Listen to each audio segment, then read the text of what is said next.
आपल्या सोबत किशोरीताई पेडणेकर आहेत. शिवसेना उद्धव बाळासाहेब ठाकरे पक्षाच्या त्या नेत्या आहेत, पण मुंबईच्या माजी महापौर सुद्धा आहेत. आपल्या सोबत आज नवनाथ बन सुद्धा जोडले गेलेले आहेत, भाजपचे प्रवक्ते.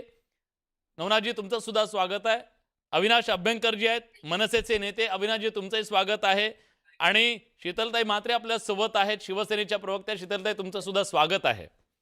आपल्या चर्चेत थोडा वेळ विनोदजी असतील आणि थोडा वेळ नवनाथजी असतील, पण चर्चेची सुरुवात मी करणार आहे ती म्हणजे शीतलताई तुमच्यापासून, माफ करा किशोरीताई तुमच्यापासून. त्याचं कारण असं आहे, धुरंधर आम्हीच होणार आणि खरे डकेत कोण असं म्हणत एक प्रकारे मुंबई महानगरपालिकेतल्या भ्रष्टाचाराचा मुद्दाच आपला अजेंडा असेल असं सांगत एकनाथ शिंदेनी थेट तोफ डागली आणि सांगितलं की आमचा अजेंडा आणि मुद्दा काय, तो म्हणजे भ्रष्टाचार.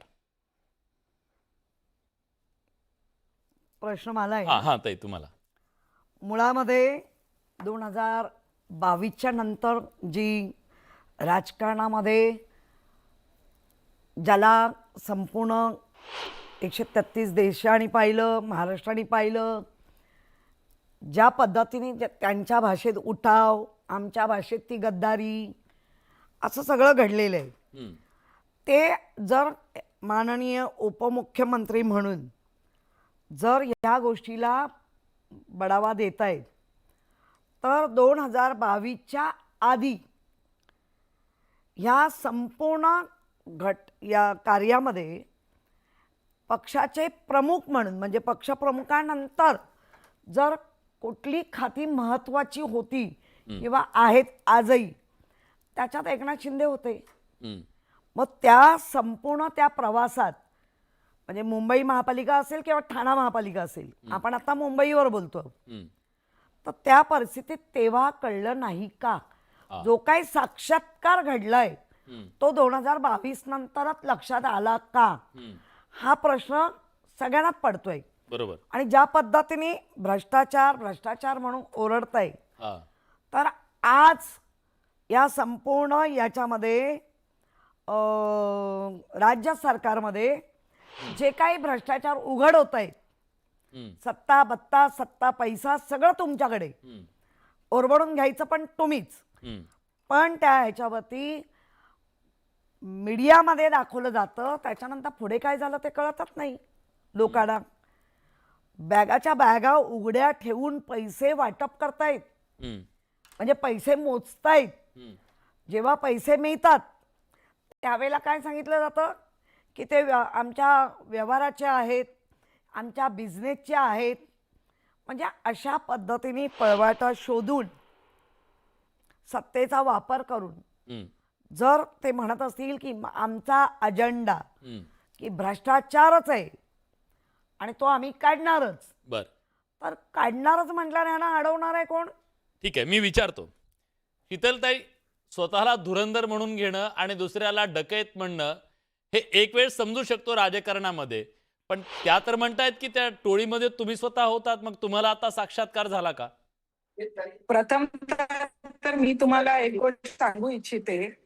मी तुम्हाला एक कसं आहे ना, की आम्ही ज्या पद्धतीने आम्ही लाडक्या बहिणींचा विषय असेल, मुंबईतले रस्त्यांचा विषय असेल, अटल असेल, ही जी कामं आहेत, ही केलेली कामं घेऊन आम्ही हिंदुत्व आहेच, परंतु याच्या बरोबर सुद्धा जो काही आपण इतके वर्ष, गेले 3 वर्ष जो आम्ही काम केलेले ते घेऊन आम्ही समोर जाणार आहोत. बरं, डकेत कोण म्हणतंय? किशोरीताई तुम्ही बॅगांचा विषय म्हणता. बॉडी बॅगच्या संदर्भात आम्ही आता बोलायला सुरुवात करणारच आहोत. त्याच्यामुळे बॉडी बॅग मध्ये ज्यांनी पैसे खाल्लेले आहेत, विषय असणार आहे, जेव्हा मी बोलत होते तेव्हा नक्की विषय असणार आहे. मला पण बोललं पाहिजे, कारण भर रथावरती आबरू काढून घेणारी बाई तुम्ही मला तू मला शिकवणार, वैयक्तिक होणार. महापौर म्हणून जर माझ्यावर आरोप करणार असशील तर तुझं शील तू विकते ते हे दाखव. शीतलताई ऐका, एक मिनिट. महाराष्ट्र आपल्याला ऐकतो. आपण मुद्द्याबद्दल बोलूया. मी त्यांना प्रश्न आम्ही विचारला आम्ही सदनी मार्गाने बोलणार, प्लीज आरोप करणार सोडणार नाही. वैयक्तिक तेव्हा मुंबई वैयक्तिक नको. महानगरपालिकेमध्ये आपण लक्ष देऊ नये असे कुणाचे आदेश होते? किशोरीताई, तुम्हाला माहिती नाहीये? ह्यांना सर्व काही माहितीये. कोणाला लक्ष परंतु देऊ नको? तू रडल्यासारखं एक कर, ऐकू मी तर, मारल्यासारखं त्या काय म्हणतात. करेन. हा. ही भाषा तुमची आहे, त्यामुळे नाही, पण कोणाला तुम्ही बोलताय? एक मिनिट. आरोप केला बॉडी बॅगमध्ये तर पैसे तुम्ही खाणाऱ्या काय आहात लोकांनी हे आम्हाला नाही, जेव्हा माहिती जेव्हा आहे. जेव्हा ही सगळी सत्ता होती, PhD जेव्हा तुम्ही बोलून सोबत दाखवणाऱ्या होतात, लोकांनी तेव्हा तुम्ही आम्हाला सोबत होतात त्या भ्रष्टाचार सत्तेत, तेव्हा तुम्हाला का सुचलं नाही असं अशी त्यांचं म्हणणं आहे. निर्वत होती. मी विचारतो, त्यामुळे प्लीज, मी परत प्लीज. एकदा एक- सांगतोय की आम्ही त्यामुळे लोकांना अशा लोकांबरोबर बोलणं, मतदान मागायला जाणार आहे, ते आरोप आम्ही करणं केलेल्या तुम्ही कामाचं सिद्ध मतदान करा. झालेलं आहे. चॅलेंज देऊन पण बिहारमध्ये करत नाहीये. लपलेल्या उंदरांनी आम्हाला आणि शहाणपणा तुला फक्त शिकवू काय आरोप नये. करता येतं ठीक का? आहे. आम्हाला शहाणपणा ठीक आहे, मी शिकवू मी नये. दोघींना थांबवत, मी दोघींना थांबवत. नाही नाही, आरोप केले तर त्याच तोडीने उत्तर देणार. ठीक आहे. अहो, जरूर द्या, वाट बघतो आम्ही. नाही, घोडा मैदान आम्ही नको, सुरू नाही, तुला. सुरू झालंय आता. हा,